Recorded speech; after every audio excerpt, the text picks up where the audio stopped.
રાધે રાધે મિત્રો, આપ સૌને મારા હર હર મહાદેવ. આજના વિડીયોમાં તમને શ્રાવણ મહિનાના સોમવારના દિવસે સાંભળવામાં આવતી એક ભાઈ બહેનની ખૂબ જ દુઃખદ કરુણ વાર્તા કથા સાંભળવા મળશે.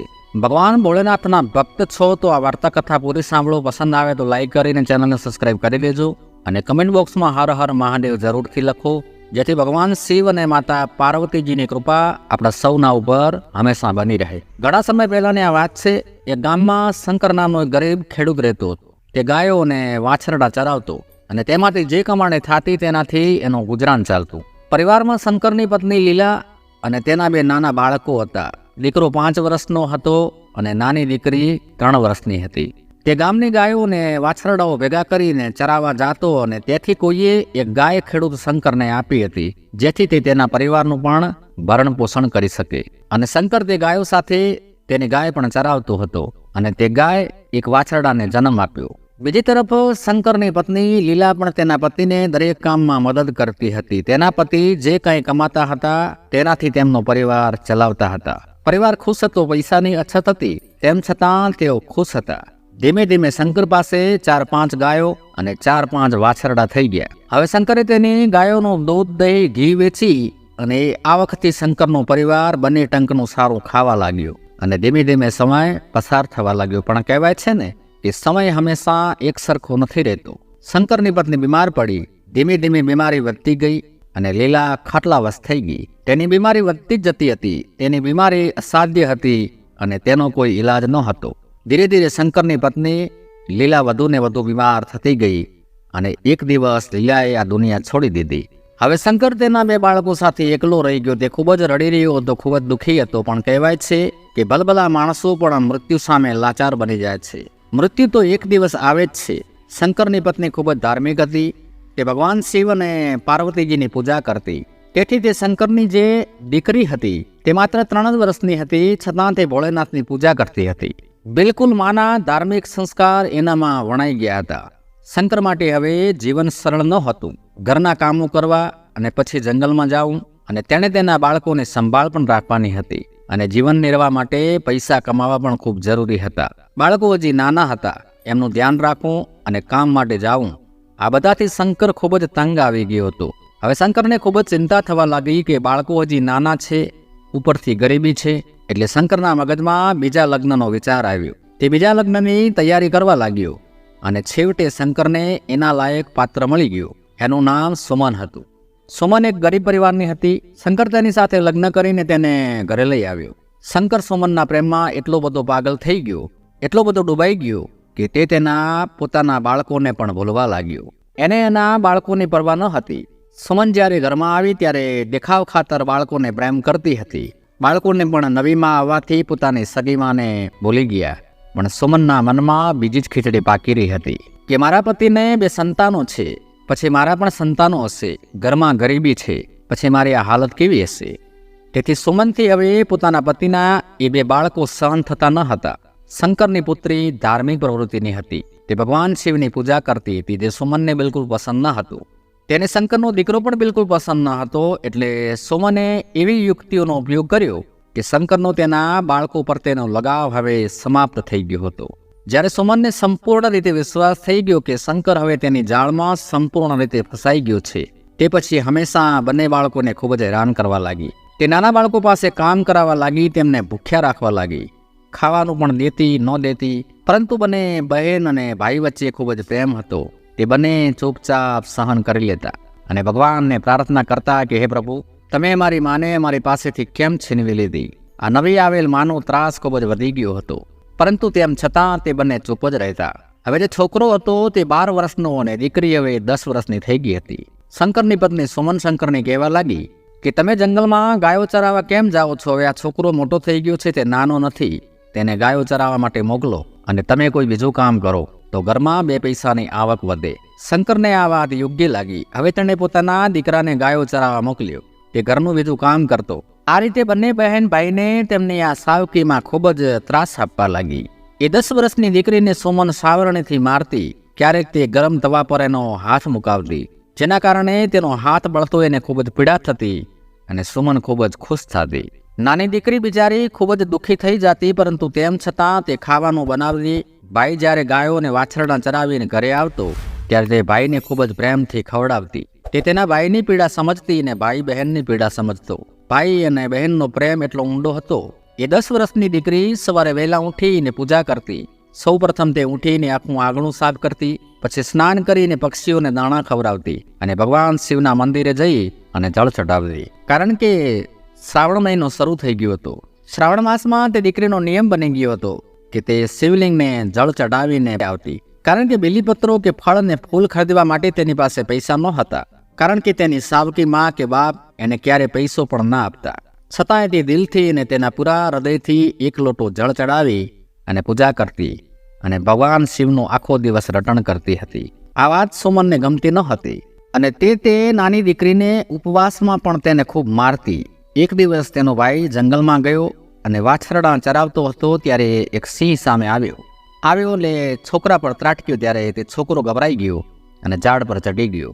ગાય અને વાછરડા તો જંગલથી બહાર નીકળી ગયા હતા, પણ એ છોકરો ઝાડ પર ચડીને ઘણીવાર બેસી ગયો. પછી સિંહ તો થાકીને તેની ગુફામાં ગયો અને છોકરો ઘરે ગયો.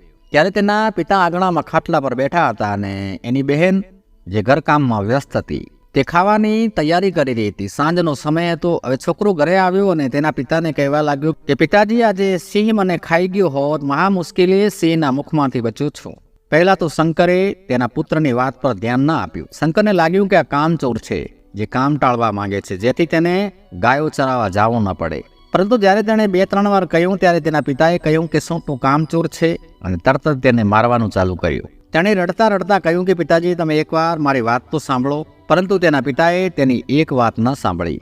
કારણ કે તેની સાવકી માએ કહ્યું કે એને મારો એ કામચોર છે અને ગાયો ચરાવવા જવું નથી એટલે બહાના બતાવે છે. તે ઈચ્છે છે કે તેણે કોઈ કામ ન કરવું પડે અને આવતીકાલથી ગાય અને વાછરડાને ચરાવવા માટે જંગલમાં જવું ના પડે, જેથી તે સિંહનું બહાનું બતાવે છે. બિચારા એ છોકરાને મા બાપ ખૂબ મારે છે. બહેન ભાઈને અંદર લઈ ગઈ, પ્રેમથી તેના માટે જમવાનું બનાવ્યું. બહેન અને ભાઈ બંને જમવાનું બાકી હતું. ત્યારે બહેન ભાઈને પૂછે છે કે શું વાત છે ભાઈ? તો કે બહેન, આજે સિંહ મને ખાઈ ગયો હોત. તો તેની બહેને કહ્યું કે ભાઈ, હવે સિંહ આવે તો એને ગાયનું વાછરડું આપી દેજો. કારણ કે વાછરડું તો ગાય બીજું પણ આપી દેશે, પણ તને કંઈ થઈ ગયું તો હું બીજો ભાઈ ક્યાંથી લાવીશ? તું મારો એક ભાઈ છે ને તું જ મારો સહારો છે. હું તને ગુમાવવા નથી માંગતી. તું જ મારો આધાર છે. જ્યારે બહેન અને ભાઈ આ પ્રકારની વાતો કરી રહ્યા હોય છે ત્યારે સાવકી માં પાછળ ઊભી આ બધું સાંભળી રહી હતી કે શું વાત છે, મારા વાછરડા અને ગાયની કોઈ કિંમત નથી. બીજા દિવસે તે છોકરો ગાય વાછરડાને ચરાવવા માટે જંગલમાં ગયો ત્યારે સિંહ તેને મળી ગયો. એ છોકરાએ ડરતા ડરતા એક વાછરડું સિંહને આપી દીધું અને સિંહ વાછરડાને લઈ અને પોતાની ગુફામાં ગયો. એ છોકરો સાંજે પાછો ઘરે આવે એ પહેલા તેની સાવકી માં અનશન લઈને સૂઈ ગઈ. જ્યારે શંકર સાંજે ઘરે આવ્યો ત્યારે તેની પત્નીને ઊંઘેલું જોઈને પૂછ્યું કે સુમન, તું આમ કેમ પડી છે? તારે શું બીમારી છે? તો તે કહે છે કે જુઓ, મારે મારી બધી ગાયો અને વાછરડા જોઈએ. મેં તે તમારા દીકરા અને દીકરાની વાતો સાંભળી છે. તે ગાયો અને વાછરડાઓને ધિકારે છે જેથી તેને કામ ન કરવું પડે. મેં મારા પોતાના કાને સાંભળ્યું છે કે આજે એક વાછરડું સિંહનો શિકાર બની ગયો હશે. તમારો દીકરો આમ ધીમે ધીમે બધી ગાયો અને વાછરડાઓને સિંહને ખવડાવી દેશે, પછી તેને આ કામ કરવાની જરૂર નહીં પડે. શંકર ખૂબ જ ગુસ્સે થઈ ગયો. એ છોકરો ગાયો ચરાવીને સાંજે ઘરે પરત આવ્યો ત્યારે તેના પિતા અને તેની સાવકીમાના ગુસ્સાને જોઈ અને ચોંકી ગયો. શંકરે જોયું તો એક વાછરડું ઓછું હતું. એટલે બંને પતિ અને પત્ની દીકરાને ખૂબ જ ઢોરમાર મારે છે. ભાઈની ચીસો સાંભળીને તેની બહેન પણ બહાર આવે છે. તેના ભાઈને રડતો જોઈને બહેન ખૂબ જ દુઃખી થાય છે, પણ બિચારી કરી પણ શું શકે? મારના કારણે ભાઈ બેભાન થઈ ગયો. તેની બહેન તેને તેના રૂમમાં લઈ ગઈ અને તેના ચહેરા પર પાણી છાંટ્યું. એ ભાનમાં આવ્યો. બહેને તેને દિલાસો આપ્યો અને રડતા રડતા કહેવા લાગી કે ભાઈ, હવે તારે અહીં રહેવું યોગ્ય નથી. મા અને બાપ આપણા બંનેને ખૂબ જ નફરત કરે છે, ખાસ કરીને તને ભાઈ. માટે મારી પાસે માની આપેલી આ વીંટી છે, તે આપણી માનું પ્રતીક છે. માએ તેના મૃત્યુ પહેલા આ વીંટી મને આપી હતી. લે ભાઈ, આ વીંટી તારી આંગળીમાં પહેરી લે અને તું અહીંથી ક્યાંક દૂર ચાલ્યો જા. અહીં રહીશ તો તું જીવતો નહીં રહે. તું ક્યાંક ચાલ્યો જા. કમસે કમ મને એ તો વિશ્વાસ રહેશે કે મારો ભાઈ જીવિત છે. જીવનમાં કોઈને કોઈ સમયે આપણે મળીશું. ભાઈ પણ બહેનની વાત સમજી રહ્યો હતો. તેણે કહ્યું કે બહેન, શ્રાવણ મહિનો શરૂ થયો છે, રક્ષાબંધન આવવાની છે. એટલે બહેને કહ્યું કે કંઈ વાંધો નહીં ભાઈ, હું ભગવાન ભોળેનાથને અહીં તારા નામની પ્રાર્થના કરીશ. હું ભોલે બાબાના શિવલિંગ પર રાખડી બાંધી દઈશ, પણ ભાઈ તું અહીંથી ચાલ્યો જા. બહેને કપડાનો એક દોરો ભાઈના કાંડા પર બાંધીને કહ્યું કે ભાઈ, આ દોરાને ક્યારે તૂટવા ન દેતો. આ મારી નિશાની છે. આપણે મોટા થઈશું અને જો આપણને જીવનમાં કોઈ તબકે મળીશું તો આપણે એકબીજાને ઓળખી શકીશું. તે ગરીબ માસૂમ ભાઈ બહેન વાતો કરી રહ્યા હોય છે, તેઓ એ નહોતા જાણતા કે તેમની સાવકીમાં તેમની વાતો સાંભળી રહી છે. તેણીએ વિચાર્યું કે મારાથી છુટકારો મેળવવાની યોજના બનાવી રહી છે. સુમન પાછી ઉપવાસ લઈને સૂઈ ગઈ. પછી તેના પતિ શંકરે આવીને પૂછ્યું કે શું વાત છે ભાગ્યવાન, આજે શું થયું? શું મારાથી કોઈ ભૂલ થઈ ગઈ છે? આજે તો દીકરાને પણ ખૂબ જ માર્યો છે. પછી તે સુમન કહેવા લાગી કે આજે મને એ છોકરાનું માંસ ખાવાનું મન થાય છે. જો તમે મને જીવતી જોવા માંગતા હો તો તમારા દીકરાનું માંસ મારે ખાવું પડશે. મને એક રોગ થયો છે જેના માટે પંડિતે મને કહ્યું છે કે જો હું 15 વર્ષથી નાના કોઈ દીકરાનું માંસ ખાઉં તો જ ઠીક થઈશ.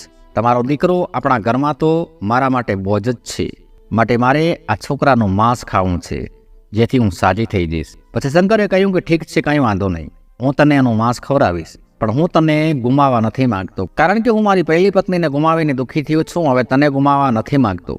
અને આટલું કહીને શંકર બાળકોની ઓરડીમાં ગયો અને જઈને જોયું કે ભાઈ અને બહેન બંને શાંતિથી સૂઈ ગયા હતા.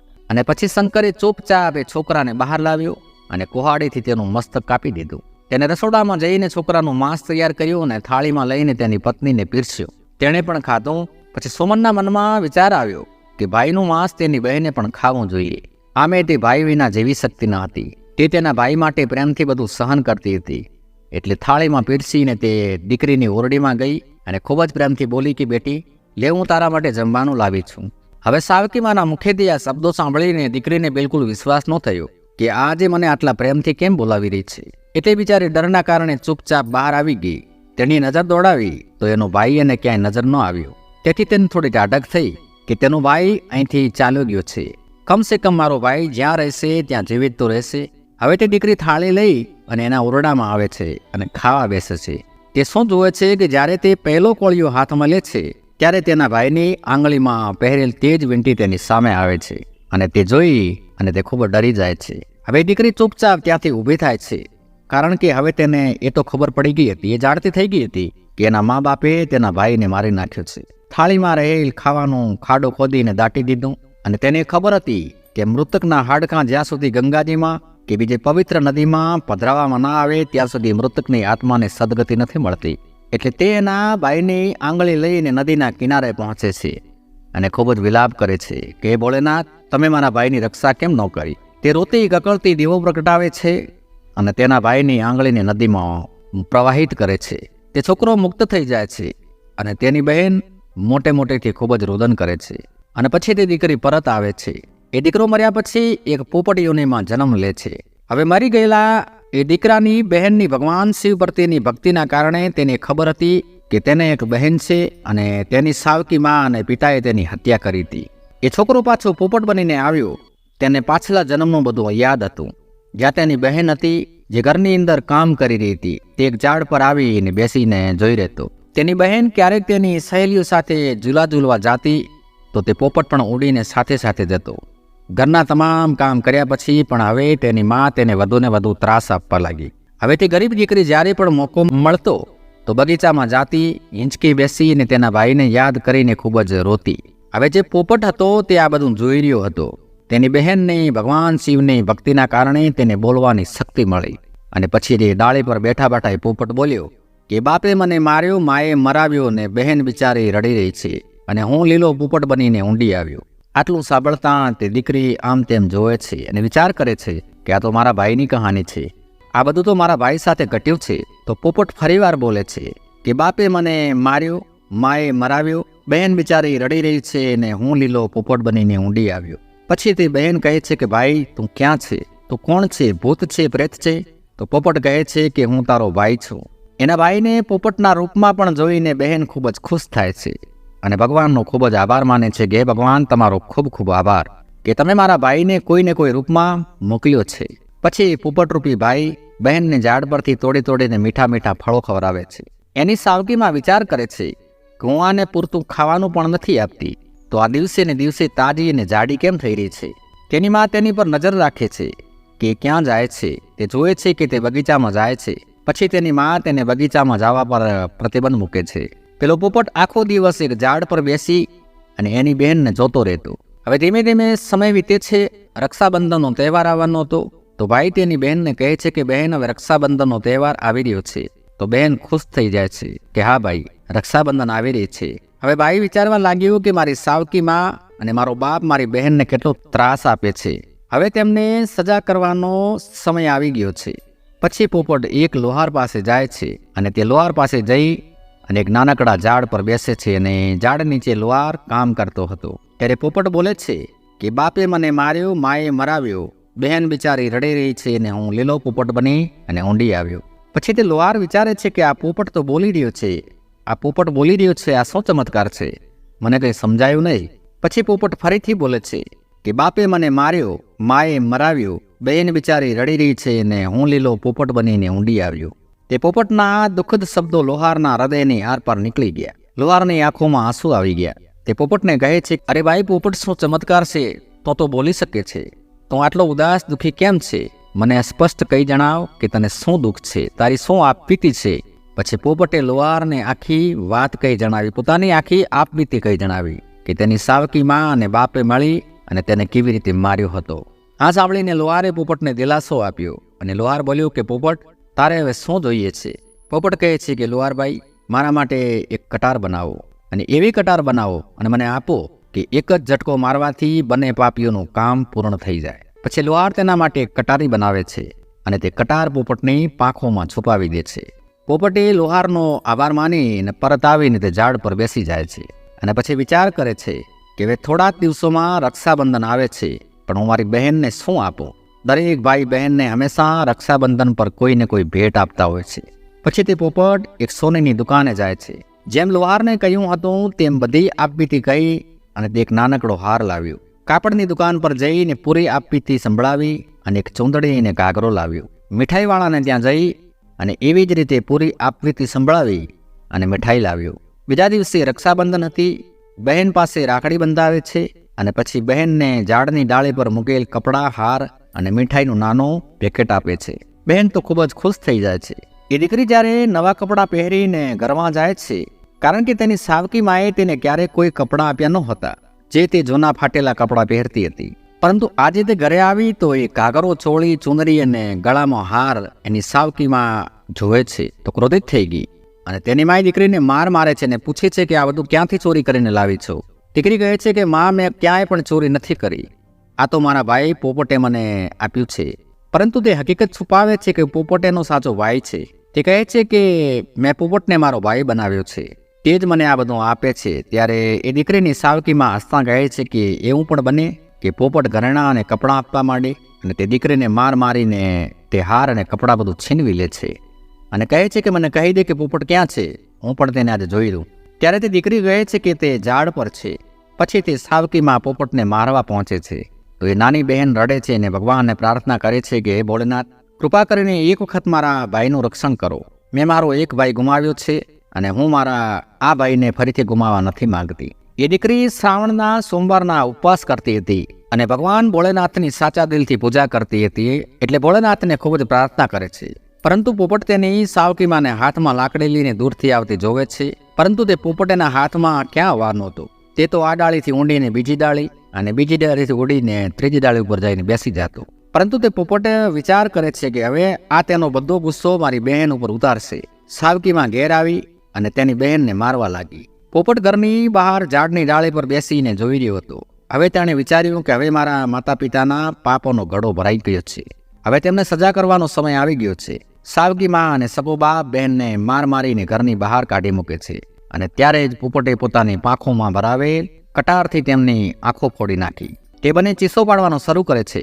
હવે તે પોપટ બંને પર જોરથી હુમલો કરે છે અને અંતે બંને મૃત્યુ પામે છે. હવે પોપટ તેની બહેનને કહે છે કે બહેન, આ બંને પાપીઓને તો તેમના પાપોની સજા તો મળી ગઈ છે, પણ બહેન, આપણે હવે આ ઘરમાં નથી રહેવું, કારણ કે અહીં રહીશું તો આ જગ્યાની કડવી યાદો આપણને ક્યારે સુખીથી જીવવા નહીં દે.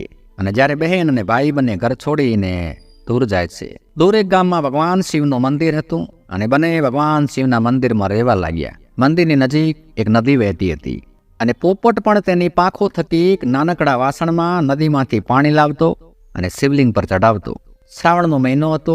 બહેન ભગવાન શિવની પૂજા કરતી, મંદિર સાફ કરતી. જ્યારે પણ ભક્તો આવતા અને જેઓ પ્રસાદ વેચતા તે તેનાથી જ પેટ ભરતી. તેણીએ ભોલે બાબાની ખૂબ જ સેવા કરી, પૂજા કરી અને ગુણગાન ગાયા, ભજન કીર્તન ખૂબ જ કર્યું. આ જોઈને આસપાસના લોકો પણ તે દીકરીને ખૂબ માન આપવા લાગ્યા. બધાને ભોલે બાબામાં ખૂબ જ શ્રદ્ધા હતી. હવે બધા તેની મદદ કરવા લાગ્યા. હવે ધીમે ધીમે લોકો તેને ખાવા પીવાનું પણ આપવા લાગ્યા અને બંને બહેન અને ભાઈ ખૂબ જ ખુશ થઈને રહેવા લાગ્યા. પોપટને શિવલિંગ ઉપર જળ ચડાવતો જોઈને લોકો કહેતા કે આ તો ચમત્કાર જ છે. જે મનુષ્ય થઈને પૂજા નથી કરતા, પણ આ પોપટની ભક્તિ તો જુઓ.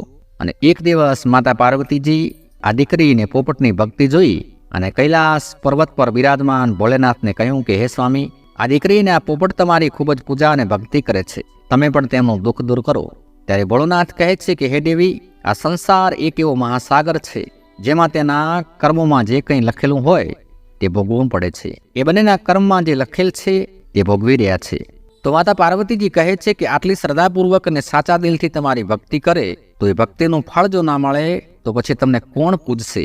તમે આ તમારી ભક્ત દીકરીના દુઃખ દૂર કરો. માતા પાર્વતીજી જીદ કરવા લાગ્યા અને ભગવાન ભોળેનાથને તેમની જીદ આગળ ઝૂકવું પડ્યું. અને પછી બંને એક વૃદ્ધ બાબા અને ડોસીમાના વેશમાં ભોલે બાબા અને માતા પાર્વતીજી એ મંદિરમાં આવે છે. ખૂબ જ રક્તપિત્તના રોગથી પરુ ટપકતા બંનેના શરીર છે. તેમની ઉપર ખૂબ જ માખીઓ ઉડેરી છે, જેને જોઈને ઘણા લોકોએ પોતાના ઘરના દરવાજા બંધ કરી દીધા. તેમણે આવીને તે દીકરીને કહ્યું કે બેટી, ખૂબ જ ભૂખ લાગી છે. તો દીકરીએ તેમને ખૂબ જ પ્રેમથી બેસાડી અને તેમને જે ખાવાનું હતું તે ખવડાવ્યું અને કહ્યું કે બાબા, હવે તમારે ક્યાંય ભટકવાની જરૂર નથી. આ ભોલે બાબાના મંદિરમાં રહો. મારી પણ ભાવના છે કે ભોલે બાબાની સાથે સાથે વડીલોની પણ સેવા કરવી છે. જેના કારણે માતા પાર્વતી અને ભગવાન ભોળાનાથ તે દીકરીની સેવાની ભાવના જોઈ અને ખૂબ જ પ્રસન્ન થાય છે અને પોતાના અસલ રૂપમાં દર્શન આપે છે અને કહે છે કે બેટી, અમે તારી પરીક્ષા કરવા માટે આવ્યા છીએ, જેમાં તું સફળ થઈ છો. માંગ, તારે શું વરદાન જોઈએ છે? તો દીકરી કહે છે કે પ્રભુ, મારે બીજું કાંઈ નથી જોઈતું. મારે તો બસ એટલું જોઈએ છે કે આ પોપટ જે મારો ભાઈ છે તે પહેલા જેવા જ મનુષ્ય રૂપમાં પાછો આવે અને ક્યારેય કોઈ મારા ભાઈને મારાથી અલગ ન કરે. ભગવાન ભોળાનાથે આશીર્વાદ આપ્યા અને પોપટ રૂપી એનો ભાઈ અસલ રૂપમાં આવી ગયો. બંને બહેન અને ભાઈ ભગવાન ભોળાનાથ અને માતા પાર્વતીજીના ચરણોમાં પડી ગયા. એ બંનેને આશીર્વાદ આપીને ભગવાન શિવ અને માતા પાર્વતીજી અંતર ધ્યાન થઈ ગયા. જે કોઈ શ્રાવણ મહિનામાં અને ખાસ કરીને સોમવારના દિવસે આ કથા સાંભળે તેમના ઉપર ભગવાન ભોળોનાથ હંમેશા પ્રસન્ન રહે છે. તો વાલા દર્શક મિત્રો, આ વાર્તા કથા તમને કેવી લાગી કમેન્ટ કરીને જરૂર જણાવશો. મળીશું બીજા વિડીયોમાં આવી જ કોઈ વાર્તા કથા સાથે. ત્યાં સુધી આપ સૌને મારા જય શ્રી કૃષ્ણ અને હર હર મહાદેવ.